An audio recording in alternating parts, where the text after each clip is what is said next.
Le but de cette présentation, le cancer du côlon. Si on parle de cancer du côlon, les chiffres sont parlants. En 2020, l'OMS a fait des statistiques mondiales et on a presque 1,9 million de cas par an, de nouveaux cas.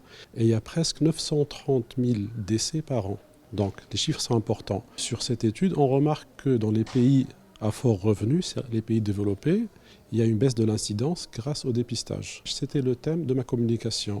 Donc on caractérise les polypes, c'est-à-dire on trouve des lésions qui sont toutes petites, parfois de 5 mm, parfois de 3-4 cm. On décide, grâce à des examens minutieux, si c'est des lésions qui vont avoir un traitement endoscopique ou bien une chirurgie. Donc le but de tout ça, c'est d'éviter une chirurgie. Si on parle sur un plan pratique, on ne traite pas un polype, on traite un patient. L'image est très claire. La différence entre les deux traitements, un patient vient pour une coloscopie, il passe 24 heures au plus, il rentre chez lui guéri, contrairement à un patient qui vient, on trouve un côlon, ça implique des biopsies, ça implique une chirurgie, une chimiothérapie. On parle là d'une qualité de vie qui devient altérée.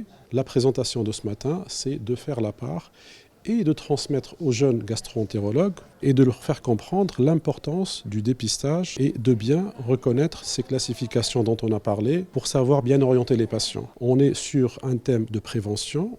Normalement, c'est un thème national, c'est un problème épidémiologique auquel il faut consacrer les moyens nécessaires. Et comme je vous ai dit, il y a une différence entre opérer et un patient qui vient juste pour 24 heures. Plusieurs techniques, elles vont du simple au compliqué, de la résection d'un petit polype avec une anse qui ne prend même pas 2 minutes, à des techniques plus sophistiquées et avancées qui prennent parfois 3, 4, 5 heures, qui nécessitent un apprentissage un peu particulier, qui ont néanmoins un coût considérable, mais qui permettent toujours d'éviter une chirurgie.